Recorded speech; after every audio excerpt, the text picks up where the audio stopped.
Hello my dear students. तो आज मैं आपके लिए sexual reproduction in flowering plants का एक नया लेक्चर लेकर के आया हूँ।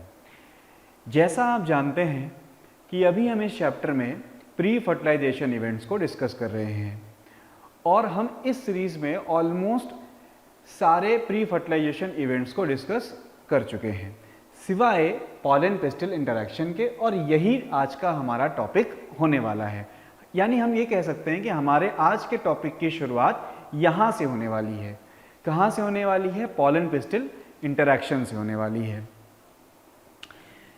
तो अभी लेटेस्ट जो हमने इवेंट देखा है वो ये है कि with the help of pollination pollen grains pistil के स्टिग्मा के ऊपर पहुंच गए हैं।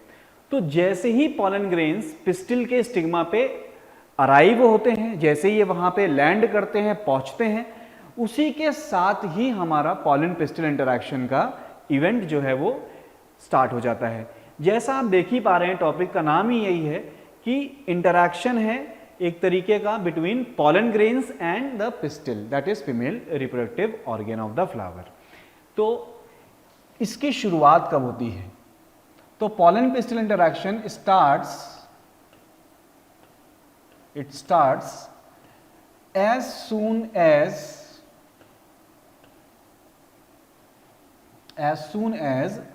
pollen grain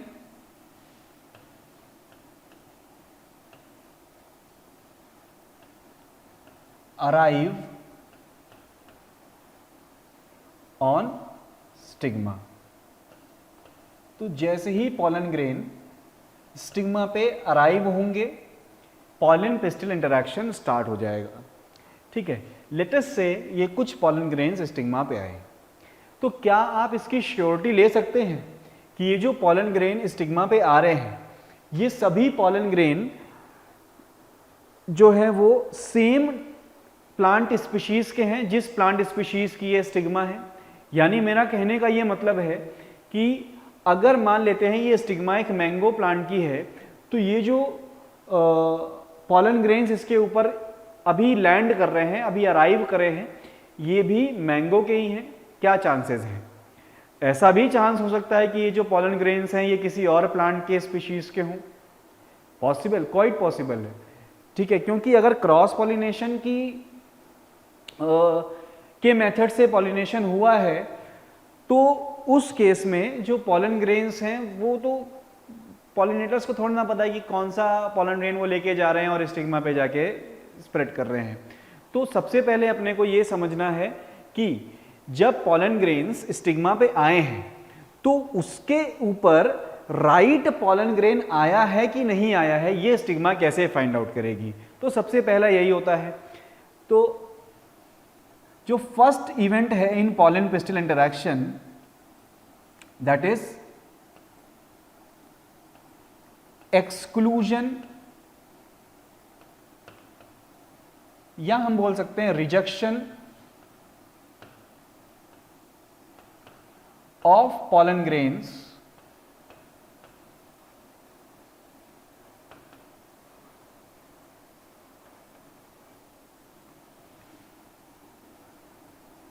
belonging to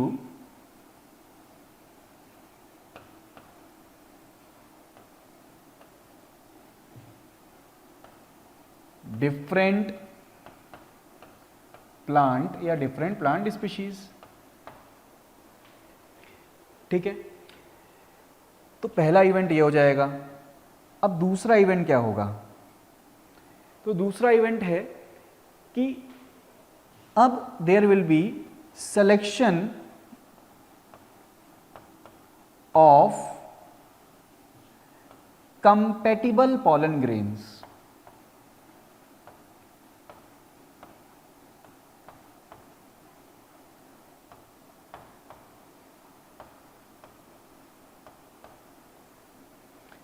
ठीक है, तो अब कंपैटिबल पॉलन ग्रेन्स का सिलेक्शन होगा।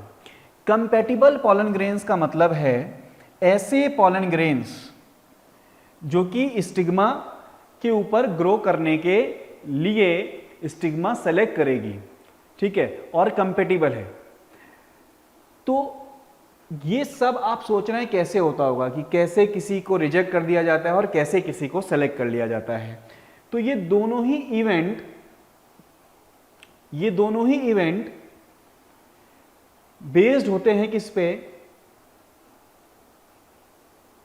दीज आर बेस्ड ऑन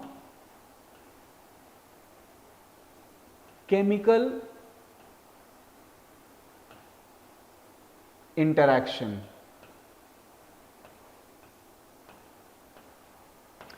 और यूजुअली ये केमिकल्स जो होते हैं वो प्रोटीन्स होते हैं। तो हम ऐसा बोल सकते हैं कि ये प्रोटीन इंटरैक्शन पर बेस्ड इवेंट्स हैं।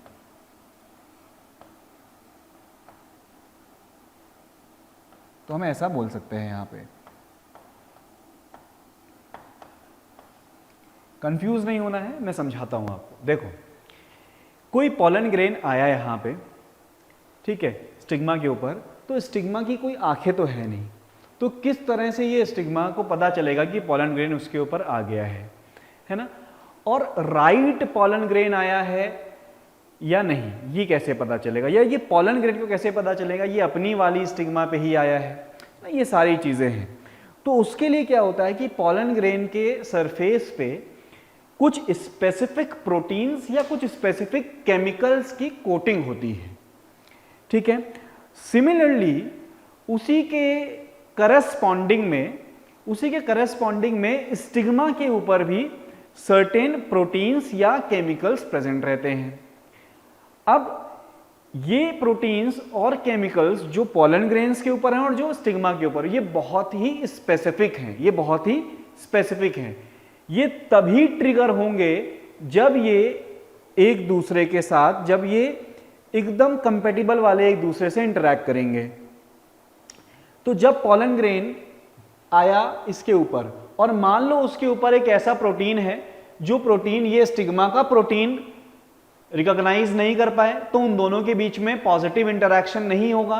और जब तक ये पॉजिटिव इंटरैक्शन नहीं होगा तब तक ये स्टिग्मा आगे सिग्नल नहीं देगी कि और प्रोसेस कोई स्टार्ट किया जा सके, ठीक है। और मान लो अगर ये पॉलन ग्रेन के ऊपर एक ऐसा प्रोटीन कोटेड है जिस प्रोटीन को यहां स्टिग्मा के ऊपर प्रेजेंट प्रोटीन या केमिकल पॉजिटिवली इंटरैक्ट कर पाते हैं, तो उस केस में स्टिग्मा खुश हो जाएगी और पूरे पिस्टिल भर में ये सिग्नल पहुंचा देगी कि हां, यहां पे राइट टाइप का पॉलन ग्रेन मेरे ऊपर आ चुका है, अब तैयार हो जाओ, फर्टिलाइजेशन बस होने ही वाला है, ठीक है। तो सबसे पहले क्या होगा? रिजेक्शन होगा पॉलन ग्रेन्स का बिलोंगिंग टू डिफरेंट प्लांट्स और सिलेक्शन होगा कंपैटिबल पॉलन ग्रेन्स का। ये दोनों इवेंट में जो मेन रोल प्ले होता है वो कौन करता है? वो केमिकल इंटरैक्शंस की वजह से होता है और इसमें स्पेसिफिकली जो पार्ट लेते हैं वो प्रोटीन्स होते हैं, ठीक है। अब आगे क्या? सिलेक्शन हो गया है ना, सिलेक्शन हो गया।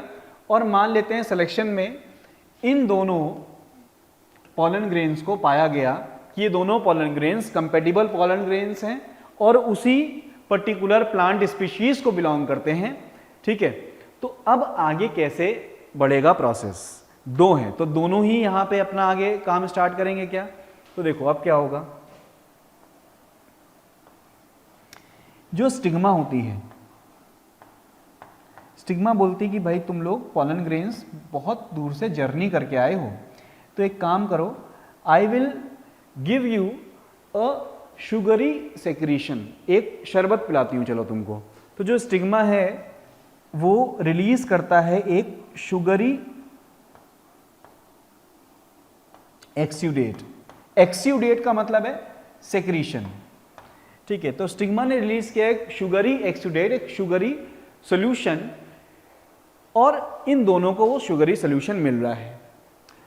एक्चुअली में यहां पे स्टिग्मा का पर्पस क्या है?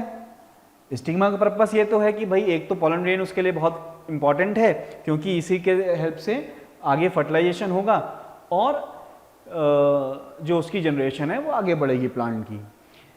तो एक तो उसने शुगरी एक्स्यूडेट इसलिए दिया कि भाई उनको थोड़ी एनर्जी मिले, उसे वो एब्जॉर्ब करेंगे तो एनर्जी मिलेगी। लेकिन दो हैं, दो में से एक सेलेक्ट करना है, तो दो में से एक कैसे सेलेक्ट करें? तो दो में से एक सेलेक्ट करने के लिए उसने क्या किया यहाँ पे कि सबसे फिट वाले को सेलेक्ट करना है। तो जो भी पॉलन ग्रेन इस शुगरी एक्सुडेट को जल्दी एब्जॉर्ब करेगा और जल्दी पॉलन जर्मिनेट करेगा, वही वाला वहां पे सेलेक्ट हो जाएगा। तो स्टिग्मा जब शुगरी एक्सुडेट देता है तो क्या होता है कि जो फिटेस्ट पॉलन ग्रेन है, जो फिटेस्ट पॉलन ग्रेन है, ये बहुत जल्दी readily absorbs sugary exudate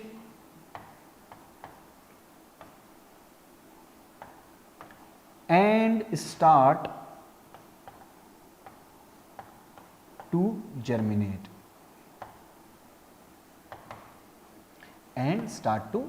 germinate तो यहां पे हम देख पाए कि पॉलिन पेस्टिल इंटरैक्शन कैसे हुआ है ना। पॉलिन पेस्टिल इंटरैक्शन में क्या क्या इवेंट आ रहे हैं। तो सबसे पहले इस इंटरैक्शन की शुरुआत कब होती है?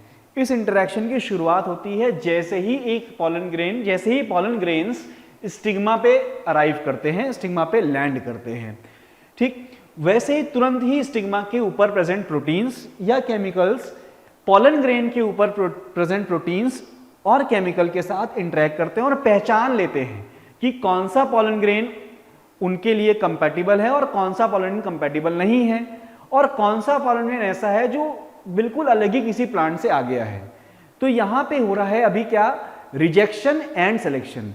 Rejection of the pollen grains coming from all different plants से आने वाले का तुरंत रिजेक्शन हो जाएगा, एंड जो सेम प्लांट स्पीशीज के हैं उनमें से सिलेक्शन करना है, तो उनमें से कंपैटिबल वाले का सिलेक्शन करेंगे with the help of proteins interaction, phosphatic interaction, and उसके बाद अगर ये कंपैटिबल पॉलन ग्रेन्स एक से ज्यादा हैं तो अब इनका सिलेक्शन होगा कैसे। स्टिग्मा तो भाई एक शुगरी एक्सुडेट उनको देगी एनर्जी के लिए कि भाई लो जर्मिनेट करना है, आगे काम बहुत करना है तुमको, ठीक है। तो जो फिटेस्ट वाला होगा वो इस शुगरी एक्सुडेट को जल्दी से रेडिली एब्जॉर्ब करने लग जाएगा और जर्मिनेट करने लग जाएगा, और उसी वाले को सेलेक्ट कर लिया जाएगा और बाकी रिजेक्ट हो जाएंगे। ठीक, चलिए देखते हैं। तो यहां पे मैंने आपको इंटरैक्शंस तो बता दिए किस किस लेवल पे जाके हो रहे हैं, और एक चीज बताना चाहता हूं आपको, ध्यान से देखिएगा थोड़ा सा। वो ये है कि कुछ प्लांट ऐसे होते हैं, ठीक है, कुछ प्लांट ऐसे होते हैं जिन्होंने सेल्फ स्टेरिलिटी डेवलप कर रखी है। तो प्लांट जिन्होंने सेल्फ स्टेरिलिटी डेवलप कर रखी है, इसका मीनिंग क्या है? इसका मीनिंग ये है कि कुछ प्लांट नेचर में ऐसे हैं जो हर्माफ्रोडाइट हैं, है ना, जो हर्माफ्रोडाइट हैं यानी बाइसेक्सुअल हैं। उस फ्लावर में ही, एक ही फ्लावर में उसका मेल रिप्रोडक्टिव ऑर्गेन भी है और फीमेल रिप्रोडक्टिव ऑर्गेन भी है। अब इस प्लांट में सेल्फ पॉलिनेशन होने के चांस बहुत ज्यादा है ना। तो सेल्फ पॉलिनेशन होने के चांसेस ज्यादा क्यों हैं इसमें? क्योंकि ये प्लांट बाइसेक्सुअल है। अच्छा, अब किस तरह से इस सेल्फ पॉलिनेशन को प्रिवेंट किया जा सकता है? अगर इस प्लांट ने ठान ही लिया है कि उसे क्रॉस पॉलिनेशन करना है, तो फिर किस तरह से प्रिवेंट किया जा सकता है? या तो वो फ्लावर क्या करे, या तो वो फ्लावर अपने स्टिग्मा की और एंथर की पोजीशन ऐसी कर दे कि एंथर से जब भी पॉलन ग्रेन गिरे तो सेम फ्लावर के स्टिग्मा में ना आए, या फिर दोनों के मैच्योर होने का टाइमिंग डिफरेंट हो जाए। मान लो ऐसा कुछ भी नहीं है ना, और हम ऐसा मान के चलें कि इसमें, इस फ्लावर में जितने भी डिवाइस हैं वो सारे के सारे डिवाइस, सारे के सारे मॉडिफिकेशन एकदम सेल्फ पॉलिनेशन के लिए ही बने हैं, ठीक है। But over the period of time इस फ्लावर ने, इस प्लांट ने क्या देखा कि यार सेल्फ पॉलिनेशन करने से जो उसका स्पीशीज है वो अच्छे कैरेक्टर्स नहीं ले पा रही है, ठीक है, और उसने ठान ही लिया कि नहीं अब मुझे क्रॉस पॉलिनेशन करना है। तो over the period of time क्या किया, इस स्पीशीज ने अपने अंदर एक चेंज लेकर के आया, एक इवोल्यूशन लेकर के आया, और उसने एक पर्टिकुलर ऐसा जीन अपने अंदर डेवलप कर लिया जिस जीन की एक्टिवेशन की वजह से क्या होता है कि इसने सेल्फ इनकम्पैटिबिलिटी या सेल्फ स्टेरिलिटी डेवलप कर ली है। यानी अब अगर इसी सेम फ्लावर के पॉलन ग्रेन्स सेम स्टिग्मा पे गिरेंगे तो ये स्टिग्मा उससे पॉलिनेट ही नहीं होगी, उसको रिसीव ही नहीं करेगी। क्यों नहीं रिसीव करेगी? क्योंकि उसके अंदर एक gene over the time develop हो गया है, ठीक है, और वो जीन इसे क्या प्रोवाइड कर रहा है? सेल्फ स्टेरिलिटी प्रोवाइड कर रहा है। ठीक है, तो अगर कोई प्लांट ऐसा है तो शुरुआत से सिलेक्शन के प्रोसेस में वो किस किस पॉलन ग्रेन्स को रिजेक्ट करेगा? वो रिजेक्ट करेगा दूसरे प्लांट से आए हुए पॉलन ग्रेन्स को, और क्योंकि उसमें सेल्फ स्टेरिलिटी है तो सेम फ्लावर के पॉलन ग्रेन्स अगर स्टिग्मा पे हैं तो भी वो उसे रिजेक्ट करेगा। वो सेलेक्ट किसको करेगा? दूसरे प्लांट से जो सेम स्पीशीज का है उससे आए हुए पॉलन ग्रेन्स को ये एक्सेप्ट करेगा। ठीक है, और इन सब के पीछे एक ही मैकेनिज्म है, that is protein protein interaction.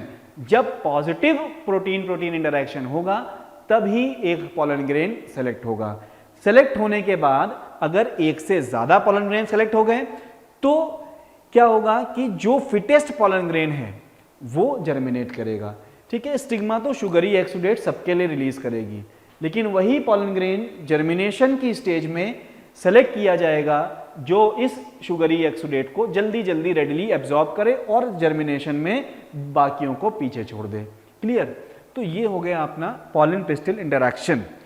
अब हमें कोशिश करनी है समझने की किसकी? पॉलन जर्मिनेशन की, जिसकी मैं बहुत देर से चर्चा कर रहा हूँ। चलिए समझने की कोशिश करते हैं पॉलन जर्मिनेशन क्या है जो मैं बोल रहा हूँ। आइए, तो पॉलन जर्मिनेशन देखिए,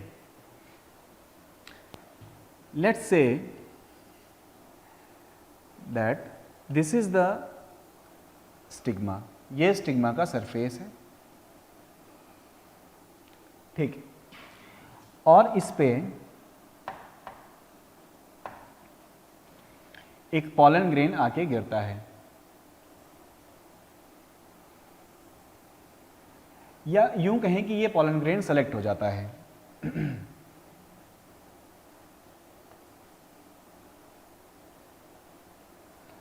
और आपको ये भी पता है कि ज़्यादातर पॉलन ग्रेन्स जो रिलीज होते हैं प्लांट से और स्टिग्मा पर पहुंचते हैं वो 2 सेल्ड स्टेज में होते हैं।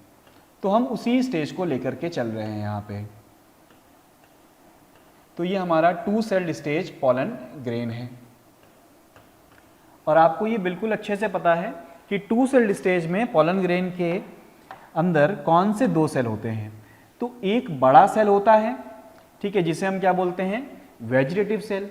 तो ये मैं मानता हूँ वेजिटेटिव सेल है और उसका न्यूक्लियस है, ये वेजिटेटिव सेल का ये न्यूक्लियस रहा, ठीक। और दूसरा इसके अंदर क्या होता है? जनरेटिव सेल, जो छोटा सा होता है, स्पिंडल शेप का रहता है ऐसा कुछ तो, और ये उसके अंदर का होता है न्यूक्लियस। ये 2 सेल्स होते हैं present in A 2 sailed stage of pollen grain. अब आगे मैं एक बार इसको लेबल भी कर देता हूं जल्दी से। ये है आपका वेजिटेटिव सेल, ये वेज सेल को शॉर्ट फॉर्म में रखा हूं, ये नॉन वेज नहीं है ना, ये है जनरेटिव सेल। ये नहीं कि सर ने वेज लिख दिया एक को तो तुम एक को लिख दो नॉन वेज सेल, नहीं।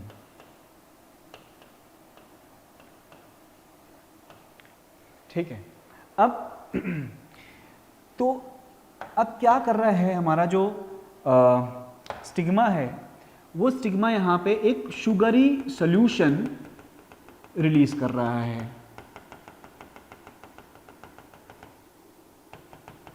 एक शुगरी सॉल्यूशन ये स्टिग्मा रिलीज कर रहा है, ठीक है। इसी शुगरी सॉल्यूशन को हम लोग बोलते हैं कि भाई ये स्टिग्मेटिक एक्सुडेट है और ये शुगरी एक्सुडेट है। तो भाई ये शुगरी एक्सुडेट है। भाई एक्सुडेट और सेक्रीशन में कोई डिफरेंस नहीं है। जो बाहर निकल रहा है एक सेल के तो उसको मैं एक्सुडेट भी बोल सकता हूं, सेक्रीशन भी बोल सकता हूं, कोई दिक्कत नहीं है। तो एक शुगरी एक्सुडेट यहां पे रिलीज हुआ। अब ये पॉलन ग्रेन को सेलेक्ट किया गया है, ठीक ठीक है, इसे फिटेस्ट माना गया है। तो ये क्या कर रहा होगा, इस शुगरी एक्सुडेट को बहुत जल्दी जल्दी एब्जॉर्ब कर रहा होगा। तो ये इसको बहुत जल्दी जल्दी एब्जॉर्ब कर रहा है, मैं ऐसा मान रहा हूँ, मान के चल रहा हूँ। ठीक है, तो जब ये इसको एब्जॉर्ब करेगा तो आप खुद ही सोचो क्या होगा कि कुछ भी नया जब एक सेल के अंदर एब्जॉर्ब हो रहा है तो ये नया लिक्विड जाके सेल के वॉल्स पे प्रेशर लगाएगा, है ना, और उस प्रेशर को अगर रिलीज नहीं किया गया तो ये बस्ट हो सकता है। ठीक, तो क्या होता है, इस प्रेशर को रिलीज करने के लिए जो इसका इंटाइन है वो इलोंगेट करता है, लंबा होता है। ठीक है, तो देखिए यहां पे, तो अब क्या होगा कि कहीं एक जगह से जहां जनपोर है वहां से इसकी एक ट्यूब जैसा स्ट्रक्चर बाहर आने लग जाएगा। बाकी जगह से आ नहीं सकता है जनपोर के अलावा, क्यों, बाकी जगह पे एक्साइन है और एक्साइन कोटेड किससे, स्पोरोपोलिन से, जो बहुत हार्ड है, तो वहां से ये बाहर ही नहीं आ सकता।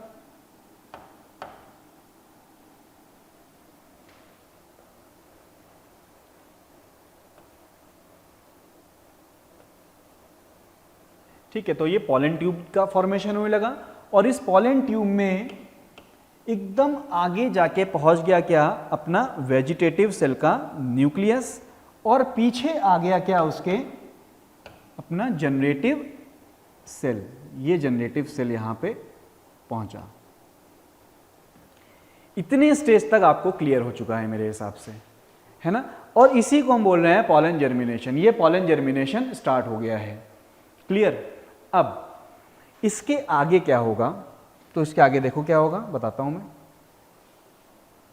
बहुत ही सिंपल टॉपिक है ना, बहुत लोड नहीं लेना है इस टॉपिक पे।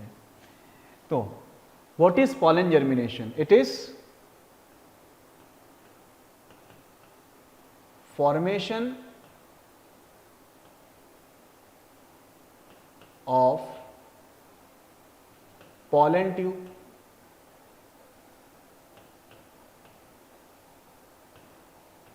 in a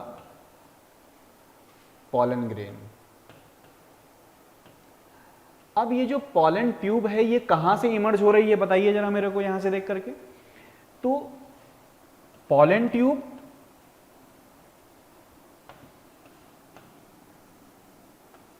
emerge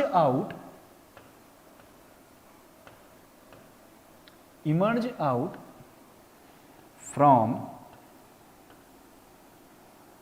a germ pore।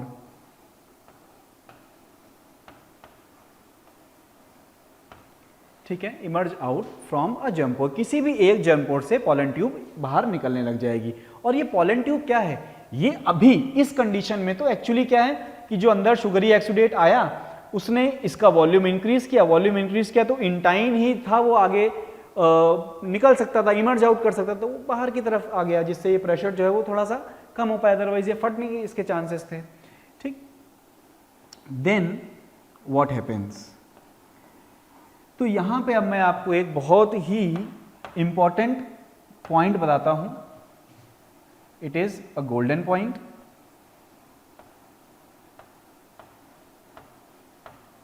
वो गोल्डन पॉइंट ये है कि यार शुगरी एक्सुडेट तो इसको दिया जा रहा है, मान लेते हैं, मान लिया गया है, लेकिन इस शुगरी एक्सुडेट को लेकर के इतनी फास्ट एनर्जी बनाने का जो रोल है, वो रोल कैसे हो रहा है यहाँ पे। ठीक है, वो रोल कौन परफॉर्म कर रहा है, तो यहाँ पे एक माइक्रो न्यूट्रिएंट, ठीक है, एक micro nutrient that is boron, उसका रोल होता है। ठीक है, ये बोरॉन क्या करता है एक्चुअली में, ये बोरॉन अपने एटीपेज को ट्रिगर करता है। ठीक है, ये बोरॉन एटीपेज का एक्टिवेशन करता है, जिससे क्या होगा कि जल्दी जल्दी इसके अंदर एटीपी ब्रेक डाउन होगा, और जितनी जल्दी एटीपी ब्रेक डाउन होगा इसको क्या मिलेगी, एनर्जी मिलेगी, और उस एनर्जी की हेल्प से क्या होगा, पॉलन जर्मिनेशन फास्ट हो जाएगा। ठीक है, तो जो माइक्रो न्यूट्रिएंट है बोरॉन है, किसके अंदर, वो एटीपेज एंजाइम का एक्टिवेशन कराता है, ये एटीपेज एंजाइम क्या करेगा, एटीपी का ब्रेकडाउन करेगा इनटू एडीपी प्लस आईपी, और इसी इवेंट में क्या रिलीज करेगा ये, इट रिलीजेस एनर्जी। यहां पे क्या रिलीज होगी, एनर्जी रिलीज होगी, और ये एनर्जी का इस्तेमाल किस कंडीशन, किस काम के लिए होगा, this is used for pollen germination.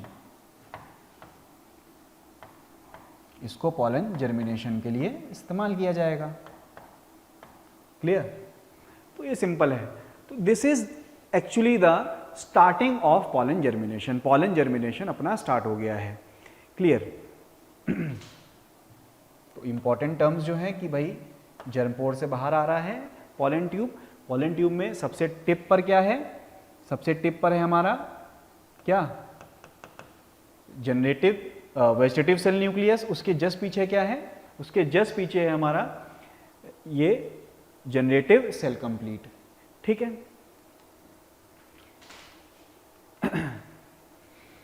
तो चलिए आगे यहीं पे एक चीज और बताता हूं आपको कि जब ये पॉलन ट्यूब अब बन गई है तो क्या करेगी। तो इसी के आगे का इवेंट है ना। तो now pollen tube, now pollen tube will pierce the stigmatic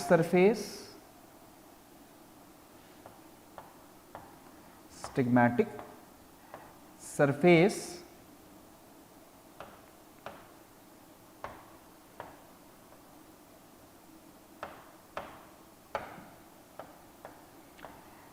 and make its way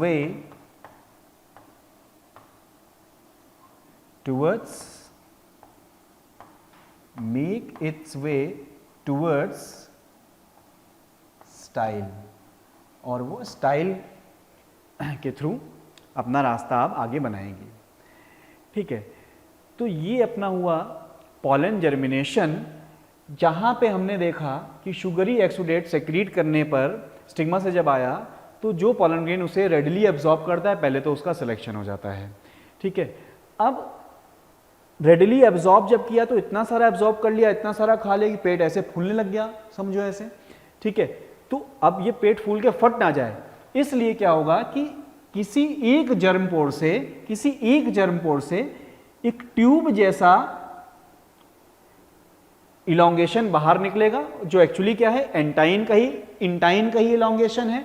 ठीक है? और इस इलोंगेशन में सबसे टिप पर आ जाएगा क्या, अपना वेजिटेटिव सेल का न्यूक्लियस और सारा साइटोप्लाज्म, एंड पीछे की तरफ आ जाएगा अपना अपना जनरेटिव सेल।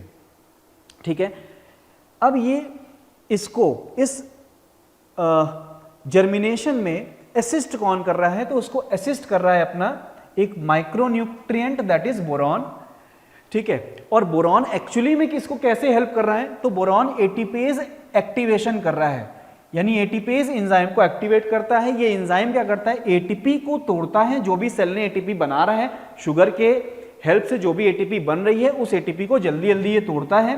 ठीक है? और जैसे ही एटीपी टूटेगी, अपने को यानी पॉलन ग्रेन्स को एनर्जी मिलेगी, और उसी एनर्जी का इस्तेमाल पॉलन ग्रेन करता है किसके लिए, पॉलन जर्मिनेशन के लिए करता है।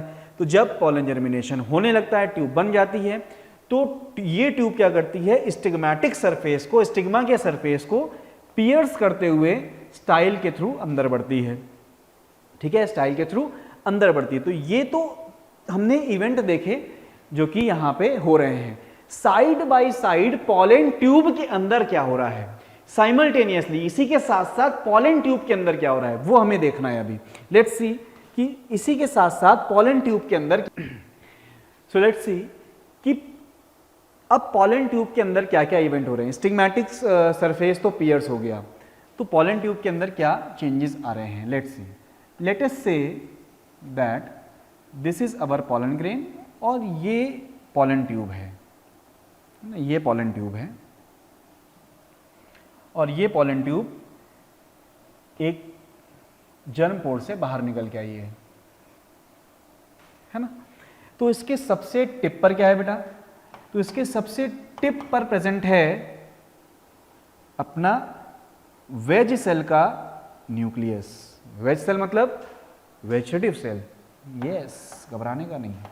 और इसके जस्ट पीछे पीछे क्या आया था, जनरेटिव सेल आया था, जो मैं अलग से यहां बना रहा हूं।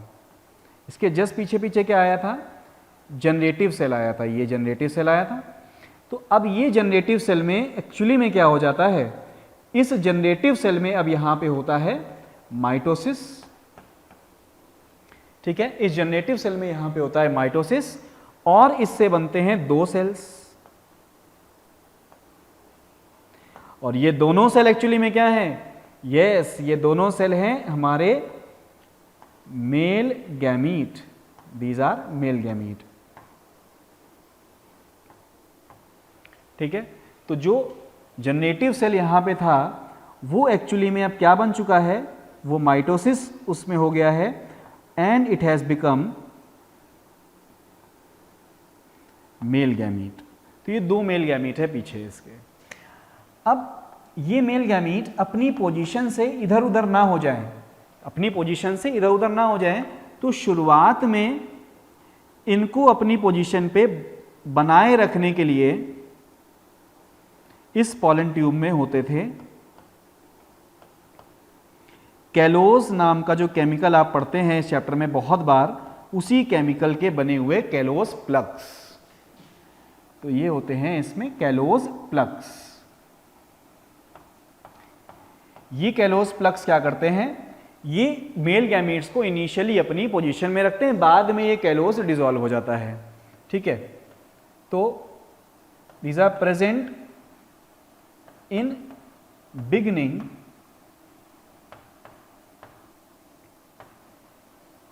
but they get dissolved later on.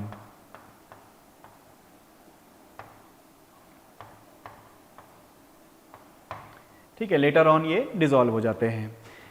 बाकी ये दोनों क्या हैं भाई, ये दोनों हैं हमारे मेल गैमीट्स, हमारे मतलब भाई पॉलन ग्रेन प्लांट के, है ना। फिर ये क्या है, ये अपना वेजिटेटिव सेल का न्यूक्लियस है, वेजिटेटिव सेल का न्यूक्लियस है। और ये क्या है, this is pollen tube tip, ये पॉलन ट्यूब की टिप है, this is the tip of the pollen grain, clear. तो ये हमने यहां पे देखा कि जब पॉलन ट्यूब बन रही है और स्टिग्मा को पियर्स करके स्टाइल की तरफ बढ़ रही है, तो उस ट्यूब के अंदर क्या क्या इवेंट हो रहे हैं। तो उस ट्यूब के अंदर क्या इवेंट, मेन इवेंट क्या हुआ कि जो जनरेटिव सेल था, जो जनरेटिव सेल था, वो जनरेटिव सेल ने माइटोसिस किया और दो मेल गैमीट्स बना दिए हैं, ठीक, क्या बना दिए, दो मेल गैमीट्स को यहां पे बना दिया है। इनिशियली ये दोनों मेल गैमीट्स को अपनी पोजीशन पे फिक्स रखने के लिए इस पॉलन ट्यूब में क्या होता था, कैलोज प्लग्स होते थे, लेकिन लेटर ऑन ये डिसॉल्व हो जाते हैं, क्लियर। तो ये हमारा पॉलन जर्मिनेशन है, ठीक है। अब मैं आपको थोड़ा और लेवल आपका हाई करता हूं और कोशिश करता हूं कुछ बहुत ही अच्छे लेवल पे क्वेश्चंस को डिस्कस करने की। आइए देखें, देखिए मान लेते हैं भाई, मान क्या लेते हैं, अपने को पता ही है कि जो स्टाइल है वो दो तरह का होता है।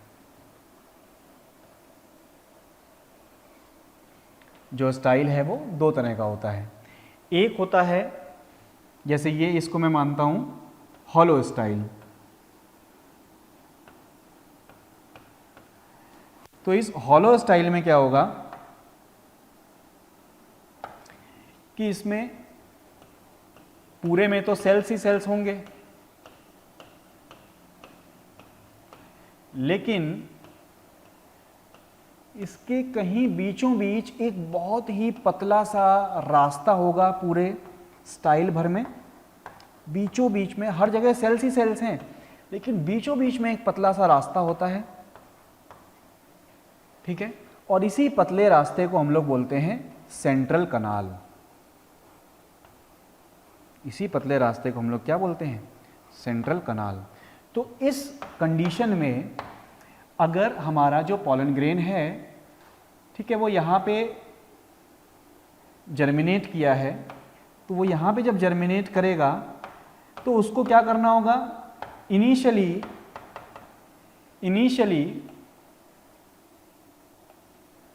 ध्यान से देखिएगा,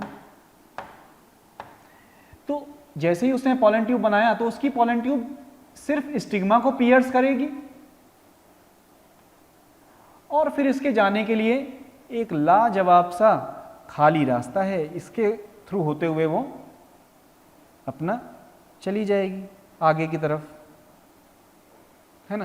तो अगर हॉलो स्टाइल है तो उस हॉलो स्टाइल में पॉलन ट्यूब को ले जाने के लिए एक सेंट्रल कनाल है, एक रास्ता है, तो कोई प्रॉब्लम नहीं आएगी। लेकिन अब मेरे पास है दूसरी तरह की स्टाइल जिसे हम बोलते हैं सॉलिड स्टाइल। नाम से ही आपको समझ में आ गया होगा कि इसमें ऐसा सेंट्रल कनाल जैसा कोई भी रास्ता नहीं होगा, है ना। तो पूरे में सेल्स ही सेल्स होंगे, कोई भी इसमें ऐसा रास्ता नहीं है सेंट्रल कनाल जैसा जिससे इजीली अपना पॉलन ट्यूब निकल के जा पाए, है ना। कोई भी ऐसा रास्ता नहीं है। लेकिन आपको पता है नेचर है, उसने कुछ तो व्यवस्था कर रखी होती है। तो व्यवस्था क्या है वो मैं आपको समझाने की कोशिश करता हूँ। समझाता हूँ तो नहीं बोल सकता, आपके ऊपर है आप समझ पाएँ इसको। जितना अटेंटिवली देखेंगे उतना ही अच्छे समझ जाएंगे। देखो, तो इस तरीके की सॉलिड स्टाइल में क्या होता है कि बीच में कुछ ऐसे सेल्स होते हैं जिनके ऊपर पेक्टिन नाम के केमिकल की कोटिंग रहती है। किसकी? पेक्टिन नाम के केमिकल की कोटिंग रहती है। तो कुछ ऐसे सेल्स हैं बीच में इसमें जिसके ऊपर पेक्टिन नाम की जो केमिकल है उसकी कोटिंग रहती है। तो मैं बोलता हूं कि भाई ध्यान से देखो, ये वो रास्ता है जिस रास्ते में जितने भी सेल्स आ रहे हैं वो सभी के सभी कोटेड हैं किससे? पेक्टिन की लेयर से। इधर दोनों तरफ से मैं इनक्लोज कर देता हूं भाई, इसको यहां से भी देख लो, है ना। तो ये बीच में एक ऐसा रास्ता है जहां पे सारे सेल्स पेक्टिन की कवरिंग से एनक्लोज्ड है।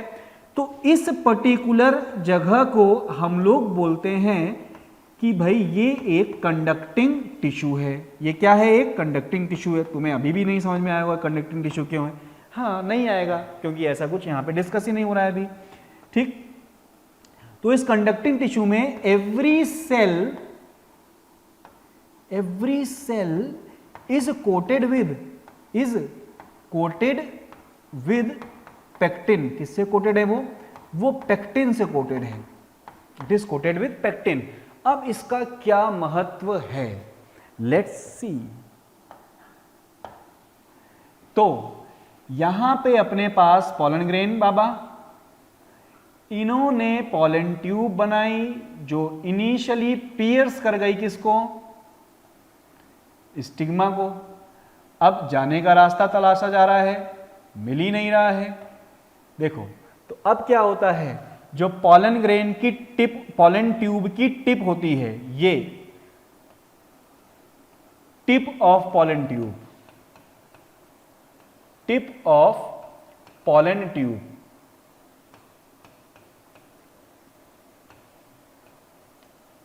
ये रिलीज करती है,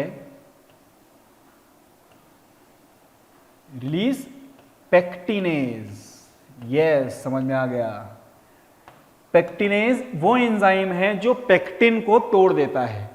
तो इस पॉलन ट्यूब की टिप पेक्टिनेज को रिलीज करती है और ये पेक्टिनेज क्या करता है? पेक्टिन की डिपोजिशन को हटाता जाता है और वो उतने उतने रास्ते से निकल निकल के आगे बढ़ के आता है। तो पेक्टिनेज की को डालते डालते क्या होगा, वो रास्ता साफ होता जाता है और अपनी जो पॉलन ट्यूब है वो अपना स्टाइल के थ्रू आगे बढ़ जाती है। क्लियर, समझ में आ गया। तो पॉलन ट्यूब जो है वो जर्मिनेशन हो जाने के बाद कैसे स्टाइल में आगे बढ़ती है वो हमने यहां पे देखा है। क्लियर, चलिए अब अपना अगला कॉन्सेप्ट समझते हैं। तो अपना अगला जो कॉन्सेप्ट है यहां पे दैट इज क्या है भाई, साइफोनोगैमी। साइफोनोगैमी साइफोनोगैमी साइफोनोगैमी ओके, चलो ठीक है, कोई बात नहीं। क्वेश्चन बताओ यार पहले, ये तो होता रहेगा।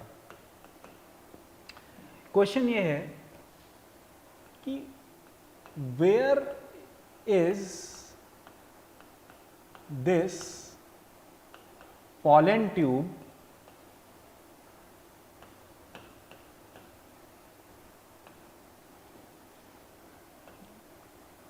मूविंग, कहां पे ये पॉलन ट्यूब मूव कर रही है एंड फॉर व्हाट पर्पस, ये जा कहां रही, क्यों जा रही है, ये ऐसा पूछा जा रहा है, ये जा कहां रही है और क्यों जा रही है। क्या आप इसका आंसर कर सकते हैं, बताइए। देखिए मैं बताता हूं आपको। तो जो ये पॉलन ट्यूब है ये अपने अंदर क्या कैरी कर रही है, यस मेल गैमीट्स कैरी कर रही है। और जो प्लांट के मेल गैमीट्स होते हैं ये मोटाइल नहीं होते, नॉन मोटाइल होते हैं। ठीक है, नॉन मोटाइल हैं, इस वजह से ये खुद से फीमेल गैमीट तक नहीं जाते। तो पॉलन ट्यूब के अंदर इनको बैठाया गया है, क्योंकि ये वहीं बने तो इनको खाली बाहर छोड़ा नहीं गया, क्योंकि जा ही नहीं सकते, क्यों, इनके पास फ्लैजिला कुछ भी ऐसा मूविंग स्ट्रक्चर नहीं है। ठीक है, तो भाई अपने पास एक और बहुत गोल्डन पॉइंट निकल के सामने आ गया कि एंजियोस्पर्म्स के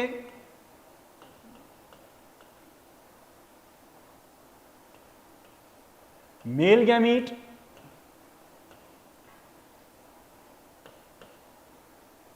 दे आर नॉन मोटाइल। ठीक है, एंजियोस्पर्म्स के मेल गैमीट नॉन मोटाइल होते हैं, गोल्डन पॉइंट आ गया एक। तो जब ये नॉन मोटाइल हैं तो फीमेल गैमीट तक कैसे पहुंचेंगे। अच्छा ये बताओ फीमेल गैमीट है कहां पे, बताओ भाई जल्दी से, फीमेल गैमीट कहां पे है।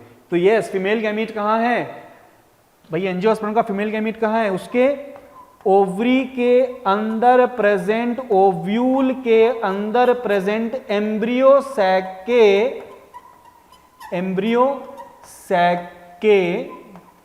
एग एपरेटस में है।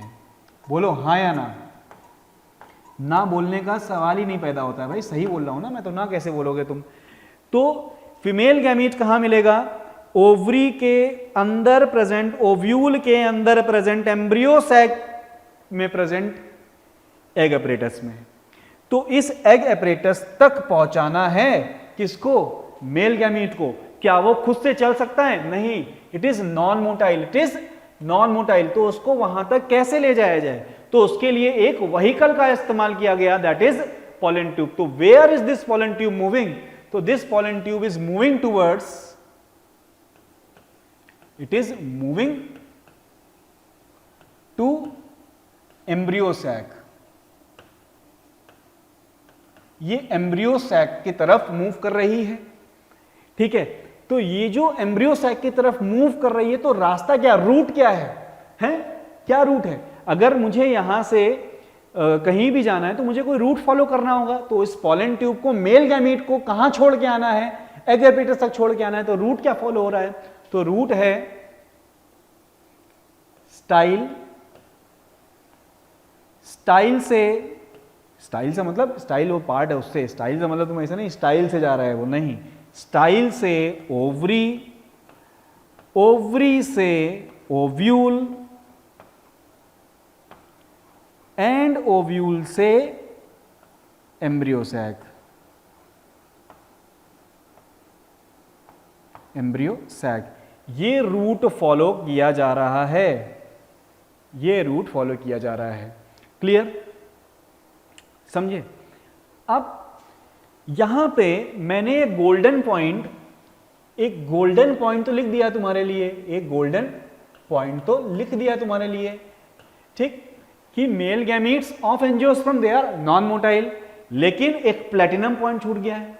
वो प्लेटिनम पॉइंट ये है कि they are non motile but they are not stationary. They are not stationary, वो एक ही जगह पर नहीं रहते हैं भाई, वो मूव करते हैं। कौन मूव कराता है उनको? Yes, they are moved with the help of pollen tube. Pollen tube उसको मूव कराने में हेल्प करती है। क्लियर हुआ इतना? ठीक। अब बोर्ड में बहुत बड़ा एक टर्म लिखा हुआ है सिफोनोगैमी। इस सिफोनोगैमी का मीनिंग क्या है? What is the meaning of the term? So again let's break the term. तो एक टर्म अपने को यहां से क्या मिला? सिफोनो। तो सिफोनो कहीं पे भी आए, ऑलरेडी आपको पता है इसका मीनिंग क्या होता है? ट्यूब। ठीक है। गैमी मीन्स टर्म कहां से आया? गैमस। गैमस का मीनिंग क्या रहता है? मैरिज या टू यूनाइट। मैरिज या टू यूनाइट। तो बताओ what is the term telling you? Siphonogamy. Siphonogamy का मीनिंग क्या हो गया? तो siphonogamy is movement of pollen tube. ठीक है भाई, मैरिज के लिए जो पॉलन ट्यूब का मूवमेंट हो रहा है दैट इज सिफोनोगैमी, यानी movement of pollen tube towards ovary via style. Style के थ्रू ओवरी के अंदर जो ये जा रहा है दैट इज कॉल्ड, ओवरी से फिर ओव्यूल की तरफ जो जा रहा है दैट इज कॉल्ड सिफोनोगैमी। ठीक है, तो it is, what is siphonogamy? It is movement of pollen tube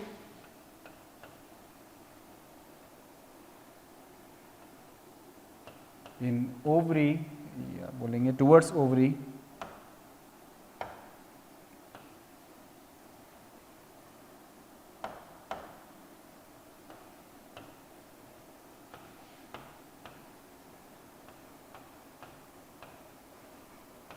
via style, that is siphonogamy. So let's see. So yes, what is siphonogamy? It is movement of pollen tube towards ovary via style. For which purpose? For the delivery of what? Male gamete into embryo sac। तो ये embryo sac को male gamete को ये male gamete को embryo sac तक deliver करने के लिए जो पॉलन ट्यूब का मूवमेंट है या फॉर्मेशन है उसी को हम लोग क्या बोल रहे हैं? सिफोनोगैमी बोल रहे हैं।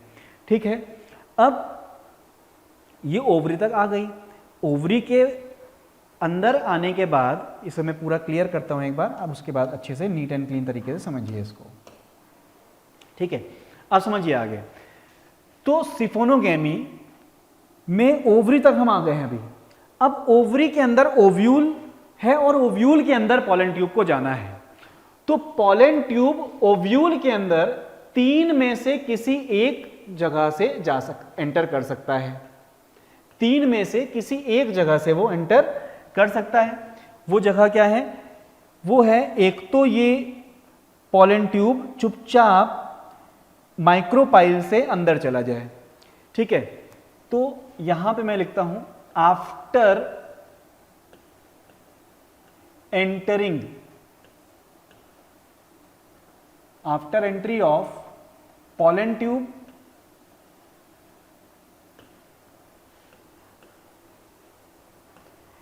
in ovary, it has to has to go inside ovule. अब इसे ओव्यूल के अंदर जाना है, तो ओव्यूल के अंदर जाने के लिए जो इसके पाथ हैं, ठीक है, जो पाथवेज हैं वो 3 हैं। या तो ये ओवरी के ओव्यूल के अंदर, या तो ये ओव्यूल के अंदर कहां से चला जाए, फ्रॉम माइक्रोपाइल, है ना, सिंपली वो माइक्रोपाइल से अंदर चला जाए, जैसे यहां पे दिख रहा है, ये पॉलन ट्यूब है और ये माइक्रोपाइल से अंदर घुस के चला गया। या फिर वो कहां से चला जाए, फ्रॉम चलाजा, चलाजा से अंदर होते हुए चला जाए। तो ये पॉलन ट्यूब ओवरी में आया और ओवरी में आते ही चलाजा के थ्रू अंदर ये पियर्स किया और अंदर पहुंचा, ठीक। या फिर ये एंटर कर जाए कहां से, फ्रॉम इंटेगुमेंट्स, फ्रॉम इंटेगुमेंट्स और वी कैन से फ्यूनिकल, कहीं से भी, और चलाजा छोड़ के, माइक्रोपाइल छोड़ के, अगर वो इंटेगुमेंट्स या फ्यूनिकल कहीं से भी एंटर कर जाए तो ये तीसरा पाथवे हो सकता है उसके लिए। तो ओवरी तक आ गई पॉलन ट्यूब, ओवरी के बाद कहाँ जाना है उसे, ओव्यूल के अंदर। तो ओव्यूल के अंदर कौन से रास्ते से वो जा सकती है, तो वो रास्ते अपने पास हैं 3। एक है माइक्रोपाइल के रास्ते से, एक है चलाजा के रास्ते से, या फिर इन दोनों रास्ते को ना इस्तेमाल करते हुए या तो इंटेगुमेंट के रास्ते से या फिर फ्यूनिकल के रास्ते से पॉलन ट्यूब चली जाए, किसके अंदर, ओव्यूल के अंदर चली जाए, ठीक है। तो इसी बेसिस पे हम 3 टर्म्स यहां पे निकाल लेते हैं। एक टर्म होता है पोरोगैमी, एक टर्म होता है चलाजोगैमी और एक टर्म होता है मीजोगैमी, ठीक। तो सिफोनोगैमी से ओवरी तक वो आया, इसके बाद ओव्यूल के अंदर जा रहा है कैसे, या तो पोरोगैमी से, दैट इज वाया माइक्रोपाइल, तो पोरोगैमी, चलाजा से अंदर घुसी पॉलन ट्यूब तो चलाजोगैमी, और अगर इन दोनों को छोड़ के कहीं से अंदर घुसी पॉलन ट्यूब या तो इंटेगुमेंट से या फ्यूनिकल से, तो उसे बोला जाएगा मीजोगैमी, ठीक है, क्लियर। अब समझिएगा एक बात कि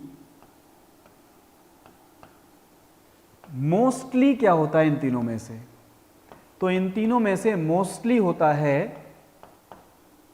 पोरोगैमी। So mostly what is seen, पोरोगैमी is seen, clear. So let's discuss something else, कुछ और बातें करते हैं, है ना, इसी संदर्भ में कुछ और बातें की जाएंगी जिससे आपको और अच्छे से टॉपिक पे पकड़ बन पाएगी। तो देखो,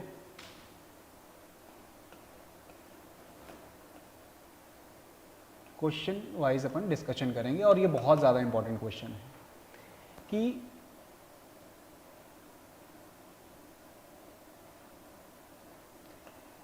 बाय विच फिनोमिना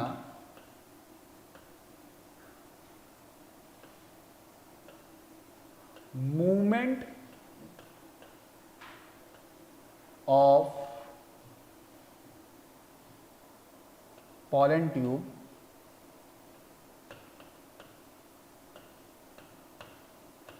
take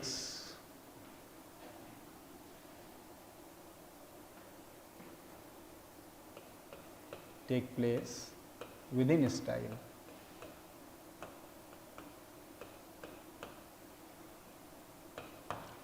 तो किस फिनोमिना से कैसे वो आगे की तरफ बढ़ रहा है, तो ये जो फिनोमिना है ट्रैवलिंग का, वो है सबसे पहले तो इंटरसेलुलर ट्रैवलिंग हो रही है, ठीक है। इंटरसेलुलर ट्रैवलिंग का मतलब है कि किसी सेल के अंदर ये पॉलन ट्यूब नहीं घुस रही है, ये पॉलन ट्यूब सीधे जा रही है 2 सेल्स के बीच में से निकल के, 2-3 सेल के बीच में से होते हुए जाती है, ठीक है। और this movement is facilitated bye, कि ओवरी की तरफ ही क्यों जा रही है, तो this movement is facilitated bye boron, inositol and calcium gradient, ठीक है, बोरॉन, आइनोसिटॉल एंड कैल्शियम के ग्रेडियंट जो स्टाइल में बने हुए हैं उसी की हेल्प से ये कम से ज़्यादा की तरफ बढ़ते हुए चले जा रहे हैं। तो जहाँ पे ये chemicals boron, inositol and calcium कम है, पॉलन ट्यूब वहाँ पे है, तो ये किस तरफ जा रही है? ये जा रही है उस डायरेक्शन में जहाँ पे ये ज़्यादा है। ठीक है, तो ऐसा मूवमेंट जो कि केमिकल अट्रैक्शन की वजह से हो रहा है, यानी ये क्या ढूंढते हुए जा रही है? बोरॉन, आइनोसिटॉल और कैल्शियम को ढूंढते हुए स्टाइल में जा रही है, स्टाइल में। ठीक है, तो इस तरीके के मूवमेंट को हम लोग बोलते हैं कीमोट्रॉपिक मूवमेंट। तो पॉलन ट्यूब का जो मूवमेंट है in style, that is first of all intercellular, यानी किसी भी सेल के अंदर वो एंटर नहीं कर रही है। दूसरा, ये एक केमिकल के ग्रेडियंट पे है, यानी ये बोरॉन, आइनोसिटॉल और कैल्शियम कम से ज्यादा की तरफ जा रही है पॉलन ट्यूब। ठीक, और ये जो मूवमेंट क्योंकि केमिकल्स की वजह से है, केमिकल की फैसिलिटेटेड है, तो ये मूवमेंट जो है वो कीमोट्रॉपिक मूवमेंट बोला जाता है। ठीक है, जैसे अगर लाइट के उसमें होता तो फोटोट्रॉपिक बोलते, तो क्योंकि ये केमिकल की हेल्प से हो रहा है तो it is called as chemotropic movement. Clear? Then यहां पर एक चीज और गौर करने वाली है। ठीक है, कि अगर मान लो जब ये अपना पॉलन ट्यूब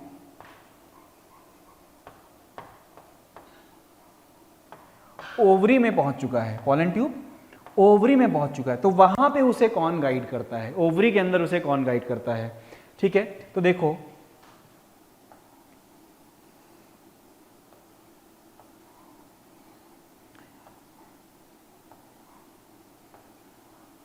तो अपन ऐसे इसको ओव्यूल बना दिया, ओवरी के अंदर पॉलन ट्यूब आ चुकी है। ठीक है, और यहाँ पे मैंने बना के रखा है तुम्हारे सामने किसको? ओव्यूल को, और ये रही पॉलन ट्यूब। तो पॉलन ट्यूब को यहाँ कौन गाइड कर रहा है ज़्यादातर केसेस में? तो देखो यहाँ पे इसके नीचे फिनिकल में यहाँ पर there are certain hair like structures.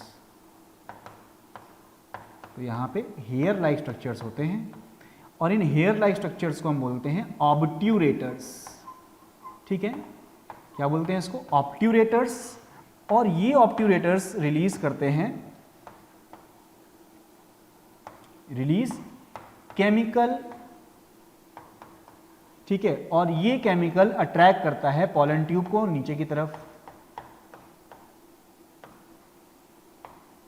तो ये किसे अट्रैक्ट करता है? पॉलन ट्यूब को अट्रैक्ट करता है ये केमिकल नीचे की तरफ। ठीक, और एक बार ये पॉलन ट्यूब ऐसे नीचे आ गई, ठीक है, तो अब क्या होता है? अब यहां पे एम्ब्रियो सैक पे हमें पता है क्या प्रेजेंट है? एग अपरेटस, जिसमें सिनर्जिड होते हैं। जिसमें क्या होते हैं? सिनर्जिड। तो ये सिनर्जिड भी क्या रिलीज करते हैं? केमिकल्स कुछ, और ये केमिकल भी अट्रैक्ट करते हैं किसको? पॉलन ट्यूब को। तो ये एक बार जब नीचे आई, इससे अट्रैक्ट हो गए, तो एक फिर इधर चले गए। ठीक, तो इस तरीके से आप क्या देख रहे हैं? केमिकल्स कितना बड़ा रोल प्ले कर रहे हैं अपने एंटायर पॉलन पिस्टिल इंटरैक्शन में, शुरू से लेके अभी तक, है ना? कि जब स्टिग्मा पे पॉलन ग्रेन गिरा तो सिलेक्शन के, रिजेक्शन के प्रोसेस में भी इन्वॉल्व थे chemicals, and these chemicals were specifically अगर हम देखें तो प्रोटीन्स। तो प्रोटीन प्रोटीन इंटरैक्शन हुए। फिर उसके बाद सिलेक्शन करना था फिटेस का, तो जो शुगरी एक्सुडेट को, स्टिग्मेटिक शुगरी एक्सुडेट को जल्दी से पी पाया और जल्दी जर्मिनेट कर गया, तो वहां पे वो वाला जीत गया, बाकी हार गए। जर्मिनेट करना बहुत सारे स्टार्ट करते हैं, लेकिन रिजल्ट में एक ही पास होता है जो जल्दी से जर्मिनेट कर जाता है। क्लियर? बात की चीजें तो आप देख ही रहे हैं। तो आज के लेक्चर में अपन इतना ही रखेंगे। आई होप आपको ये सारी चीजें अच्छे से क्लियर हो गई हों। ठीक है, और कुछ भी डाउट रहता है तो आप मेरे को अप्रोप्रिएट मीडियम से पूछ सकते हैं। ठीक। ठीक है, बहुत अच्छे से पढ़िए इसको, यहाँ से क्वेश्चन आने के चांसेस बहुत हैं इस बार। ठीक है, तो चलिए बाकी हम लोग अपने नेक्स्ट लेक्चर में कंप्लीट करेंगे। नेक्स्ट लेक्चर में हम अब फर्टिलाइजेशन में पहुँच गए हैं। ठीक है, तो पढ़ते रहिए, एनसीईआरटी की रीडिंग करिए, जो भी डाउट रहेगा पूछिए। Thank you.